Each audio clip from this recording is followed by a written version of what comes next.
Welcome back, listener. How are you? You're listening to Aaron's Opinion right here on 87.1 Caroline Radio, KCGN, and Blind Advocate Radio, or wherever you get your podcasts. We're joined by a great friend in our community tonight, this evening, with Michael Munn, the host of Michael's Weekly Perspective. As I was saying before the break, I think that a lot of people out in the audience have questions for me because I've gotten here's a topic. Here's a question. I've gotten very few questions from audience members. So, Michael, I'm sure that you have questions for my podcast because I'm sure that you're a listener to Aaron's Opinion, correct? Yes, some of So it what are. are the what? Some of it are listeners to to your show. Meaning, are you saying that you download some of my episodes? You mean? Yeah. Yes. I see what you're saying. I think that is what everyone does. Nobody listens to everyone's all of the content from everyone. That would be just impossible. Um, Yeah. but what are some questions that you want me to answer, or some topics that you want to talk about?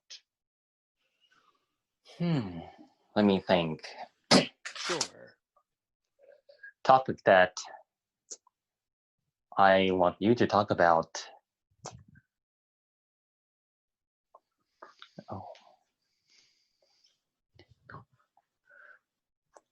it will be better that if you can talk about the the options that are available for blind people, like in bulk rehab, because rehabilitation, in my opinion, is very important, and that's how student or senior citizens can be active, can be an active member in their community. Okay. Well, what experience have you had with rehabilitation services? I mean, I'm not. I'm not terribly familiar with it. So try to give more information about some of the experiences you have had with this. Oh, my experience with vocational rehabilitation services. My experience with it was Mm-hmm. not great because I'm basically ignored by our voc rehab in Virginia because of course Virginia, it's a big state. Hmm. And why were you ignored? Or what Because can you tell me about this experience? Because that's really serious. I live in a small town back then where a, a lot of people owns a farm, and the nearest folk rehab station was in 2 hours away from me. So basically, it's hard, I think, for people who work, to come to come to me every day for, you know, that they have to drive 2 hours. It would be better if the town that I lived in can have a folk rehab station that's only 25 minutes away from me.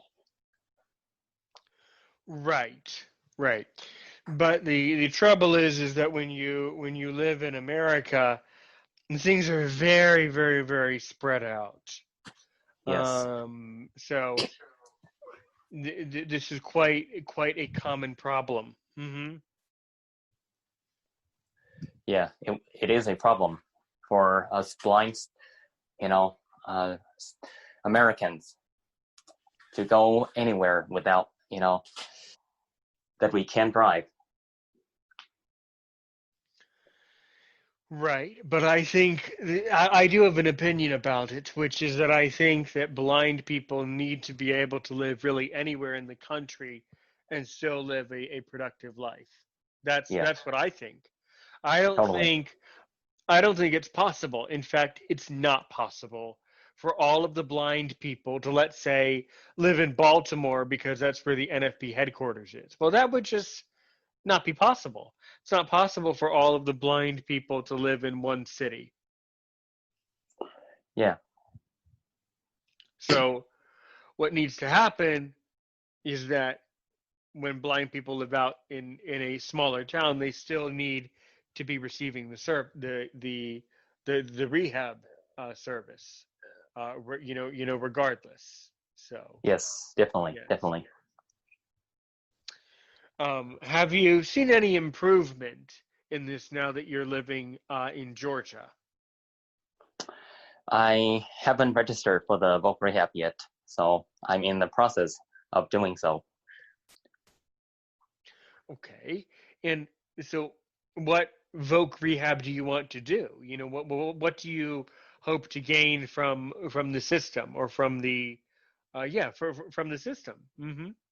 I hope to get more independent skills on me, and then, hopefully I can get full support from them, include like getting, pay for my college tuitions, and cover, basically provide me with technologies that I need during my college education. Right. Well, I think that as far as here's what I would do. In your situation, I would go to CCB. Yes. And I would go through their core program or their main program, whatever it's called. I would get the GED and get the GED for Colorado, right? Yeah. Then after you do that, I would talk to people who work there and I would explain the situation. And then from there, they would be able to help you. Because I'm sure that, CCB is one of the most famous programs in the country. It's not the most famous, but it's still one of the most famous. And I am sure that there is someone there who would be willing and able to help you appropriately. Oh, yes. Now that will probably mean that you would only be able to go to university in the state of Colorado, but that would be fine. I've never been out there. I've never been to Colorado. So that would be nice if you were living there so that I could know someone in Colorado for no other purpose than knowing someone in Colorado. Yeah, and I also heard that the center was located in Denver metro area, which I thought it was Denver, but yes, it probably is near Denver somewhere. Yes. Mm-hmm. Yeah, which going to be much easier for blind people because metropolitan area have better public transportation system. Well, some of them do, and probably maybe. Do you think the public transportation, or have you heard that the public transportation is better in Denver? Have you heard that? No, I'm still doing the research on it. Oh, okay. You should have just okay. You should hope that they have a good public transportation system. Oh yes. Mm-hmm. Yes. Well, I don't know. I've never been out there, but if anywhere near that center, near that area, would probably have good public transportation, or else they would not have built the center there. Mm-hmm. Yeah, totally. The center in Maryland is actually in a town. It's in a town called Hallethorpe, and there's like buses and all sorts of things that go through that town. So yes. A lot of these centers are built in places that already have good public transportation. So it does depend on the city. Mm-hmm. Yeah.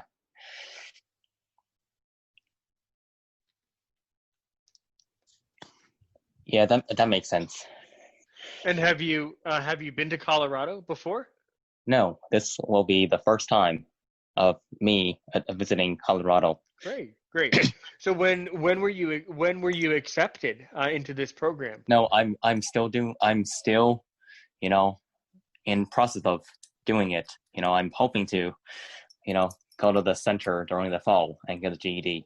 So yeah, I'm not I have not gotten accepted yet. I am. Oh, I see. Yeah, well, Yeah. I've never been to a center like that. I don't know how it works. So I guess you would apply. I mean, you would have to apply to it, right? Yeah, I'll have to apply to it through the bulk rehab and then basically ask them whether they can pay for the tuition cost. Oh. Yeah, or Okay, so what it is you have to ask Voc Rehab in Georgia if they can pay for you to go to Colorado. oh yes, yeah, that's I basically have to negotiate with them to see whether they would like to pay for it, because a training that's a Colorado Center for the Blind, along with Louisiana Center for the Blind and Blind Incorporated, is private training centers operated by the National Federation of the Blind. So they take up, to get trained in these three centers their price can be skyrocket, like basically 7,000 to 13,000 for 9 months. Ooh la la. Ooh la Yeah, la. very expensive. Okay.